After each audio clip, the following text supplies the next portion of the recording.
It didn't begin with a bomb. It began with a whisper. We have to leave now. One bag, one child in each hand. No map, no destination. Just fear, thick in the air like smoke. They left the tea still warm on the table. The laundry still wet on the line. The keys still hanging by the door. Because when war knocks, there's no time to say goodbye. Where do you go? When your home is no longer a home, but a target. When the walls that once held your laughter now echo with sirens and screams, they didn't choose to run. They chose to live. They crossed fields under moonlight, held their children close in silence, and whispered prayers to sky that had already betrayed them once. Each step they took was goodbye to their land, their language, their identity. Some carried old photographs, some only memories, some nothing at all, just the sound of their own heartbeat. As they crossed a line into the unknown, in that moment, they were not refugees. They were not statistics. They were mothers, fathers, brothers, daughters, just people trying to live. But the world doesn't see that. The world sees borders, passports, walls. It forgets that before they were displaced, they were rooted, that before they were numbers. They were home. The day they left everything was not the end of a journey. It was the beginning of losing and losing and losing again until even the memory of home becomes blurry. They kept walking, past fences, past fields, past the places where maps end, and questions begin. No one tells you how far you'll have to go when you're not welcome anywhere. There are no signs, only eyes that look away, only roads that lead forward, because going back is no longer an option. Children ask, are we there yet?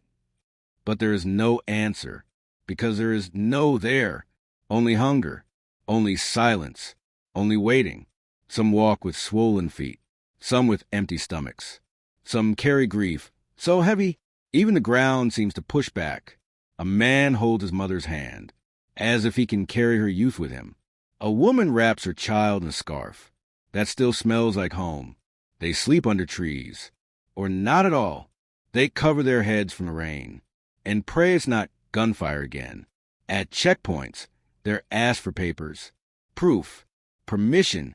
But how do you prove that you are human when you have nothing left to hold except your own breath? Each step forward feels like a gamble. Will the next village open its gates or close its doors? They say, you can't stay here.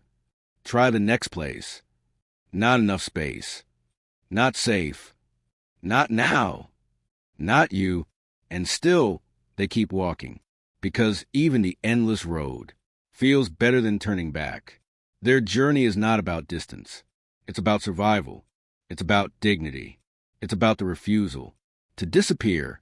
So they walk, mile after mile, country after country, name after name, forgotten, until their footsteps become part of the earth itself. And even the dust learns to carry them forward. Somewhere along the journey, they stop looking back, not because they forget, but because remembering hurts more than walking. The mind begins to protect itself. It hides the smell of burning roofs, the sound of shattering glass, the last glimpse of a father waving goodbye. In its place, a new rhythm begins. Steps, breaths, heartbeats, the soft language of survival. They learn how to wait. Wait for water. Wait for names to be called. Wait for gates to open that almost never do. Time stretches in strange ways. A single day in a refugee camp can feel longer than an entire life before war. Children grow without toys. They draw on sand with sticks. They learn to line up before they learn to write. And their first words in new language are often, no, wait, not allowed. Mothers try to smile, even as they ration bread, and tears. Fathers try to appear strong, even as they build homes, out of blankets and prayer. And still, hope flickers, not brightly, but steadily. It lives in small moments. A stranger sharing food, a volunteer offering shoes, a child laughing.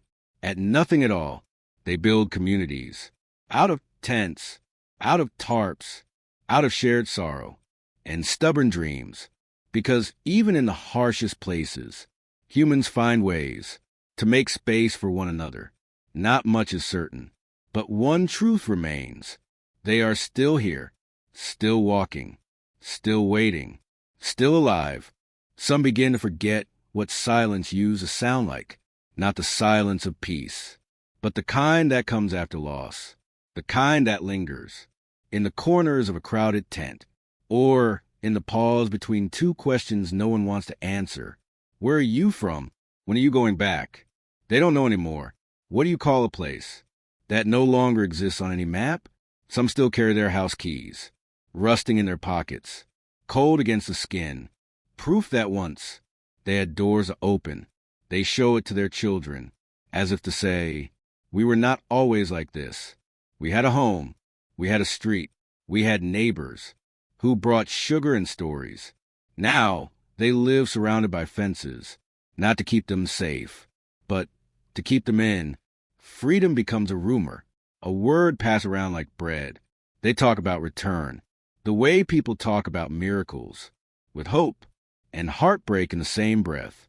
And outside the fence, the world watches, sometimes with sympathy, sometimes with fear, but mostly with silence, the kind of silence that echoes louder than bombs.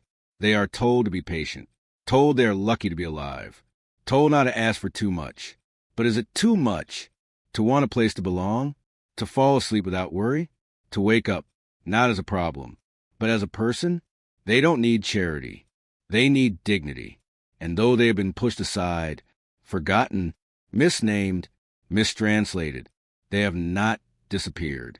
Because you can erase borders, you can destroy buildings, but you cannot erase a people who still carry their homeland in their hearts. At night, the stars still shine above the camps, but no one makes wishes anymore. They've learned that stars don't stop wars, and skies don't care who sleeps beneath them. The children ask questions adults can't answer. Why did we leave? Why can't we go back? What did we do wrong? And the hardest part isn't the question. It's the silence that follows. Because how do you explain that injustice doesn't always come with a reason? That sometimes being born on the wrong side of a border is all it takes to lose everything? Some parents invent stories. They say the house is being repaired. They say they'll return after winter. They say the road is just delayed. But winter passes. Years pass. And the road never comes back. People adapt. That's what they do. They hang curtains even when there are no windows. They bake bread even when there is no oven. They celebrate birthdays with more hope than cake. In these camps, time moves differently. Days are long. Years are blurred. And memories begin to fade like ink left out in the sun. Some start to wonder, what if this is permanent? What if tents become towns? And waiting becomes life? But others refuse. They hold on to the idea of return, like a sacred prayer, passed from parent to child, like language, like faith, like the shape of the key still hidden in a pocket. The world may call them refugees, but they call themselves something else. People in transit, people in struggle, people in waiting, because in their hearts, they are not gone. They are only on pause. They say time heals all wounds. But what if time itself is wounded? What if the days don't bring change? Just repetition? Morning begins with a line for bread, a line for water, a line for permission to move one step forward. In a life that's been standing still, people start to count their lives. Intents past, faces forgotten, promises broken.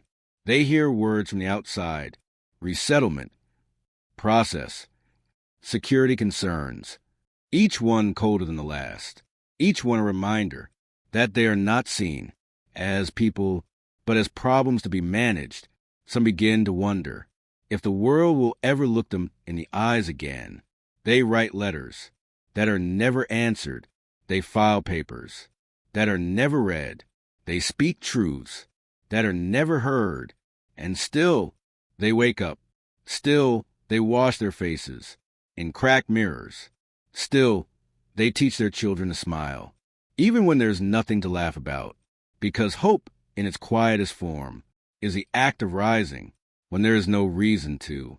Some start small schools with chalk and tarps. Some share stories by firelight. Some plant seeds in broken soil, believing that even here, something might grow. They are not waiting for rescue. They are building resistance with patience, with poetry, with presence. They have learned how to carry grief without drowning, how to walk barefoot through history, and still leave footprints. And when the world forgets them, they write their names on walls, on stones, on hearts, because being forgotten is not the same as being gone. Some begin to return in their dreams, not to tents, not to borders, but to the places they left behind. They walk again through old streets, the bakery on the corner, the olive tree in the yard, the window that once glowed at night. In sleep they are whole, in dreams they are home. But then morning comes, and with it, the weight of what is real. Still no roof, still no passport, still no country calling them back. What is exile, if not a lifetime of unfinished mornings? Even language becomes a stranger. The words they grew up with start to fade, like music played too far away. Children speak a new tongue, born in survival, shaped by separation. Some no longer know how to pronounce the name of their own village. They were too young to remember it, and yet it defines everything they are. Who are you when the place that made you is only dust and memory? They try to answer that question every single day, some through silence, some through art, some through holding on to recipes, songs, stories, as if keeping them alive might keep something real inside them, because identity is not just soil beneath your feet. It is scent. It is sorrow. It is the way your grandmother said your name. Even in the camps, they build pieces of the past. A flag drawn on canvas. A melody hummed while washing clothes. A lullaby whispered under plastic roofs. They know the world may never return what was taken, but they also know, as long as they carry the memory, it's not truly lost. There are days when the air feels heavier than hunger, not because there is no food, but because there is no future in sight. Some stop counting the years. What difference does it make if exile lasts 5 winters or 15? Time bends here, not forward, not back, just around and around, like smoke with nowhere to rise. The tents wear down, faster than the people, but still they stand. And in those tents, life insists on living.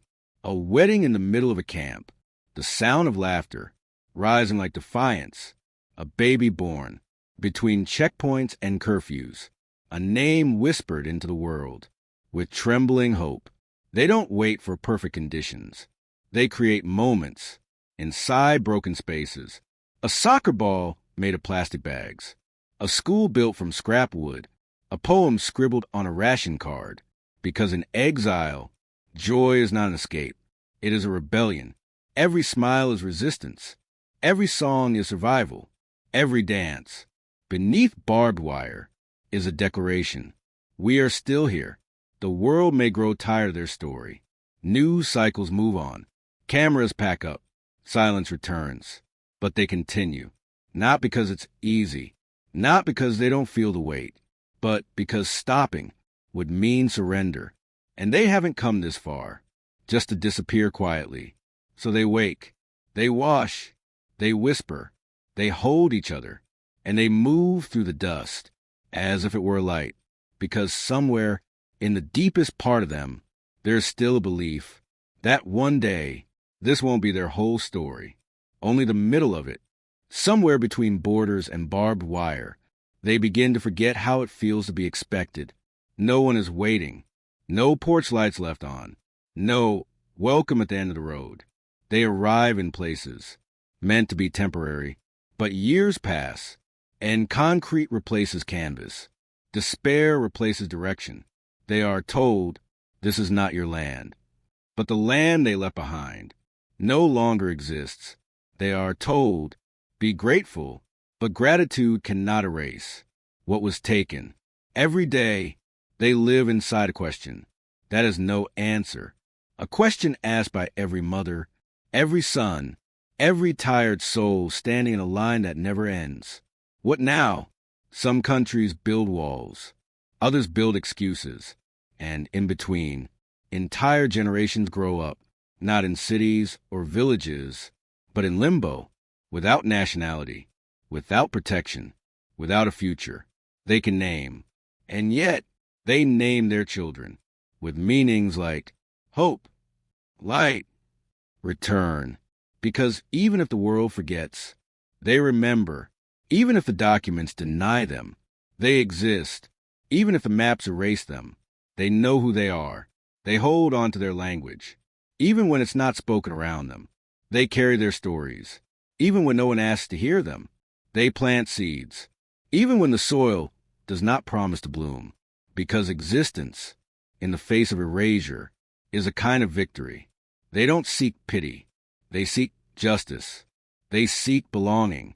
And above all, they seek to be seen as more than a burden, because behind every number, every camp, every line at the border is a person with a past too heavy to carry and a future still waiting to begin.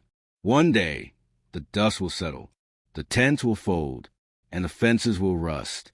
But the story, the one written in footsteps, in lullabies sung beneath torn skies, in prayers whispered between bombings, that story will remain. It will not live in textbooks. It will live in scars, in memories passed down like heirlooms, in voices that tremble, but never break. Some of them may never return. The land may be gone, or stolen, or changed beyond recognition. But return is not always a place. Sometimes it's a reclaiming of self, of history, of the right to belong. Anywhere, they will not always be refugees. One day, they will simply be people again, living, loving, laughing without fear. The world will ask, why didn't we listen sooner? But by then, the children will have grown, and they will answer in languages the world once tried to silence. They will speak of loss, but also of courage. They will speak of waiting, but also of becoming, because to survive, when everything is designed to erase you, is to win.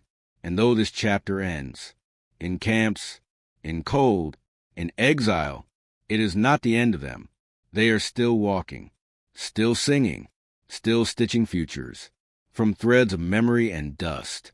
And one day, when the world is ready to listen, their story will not begin with war, but with everything they refuse to let go of,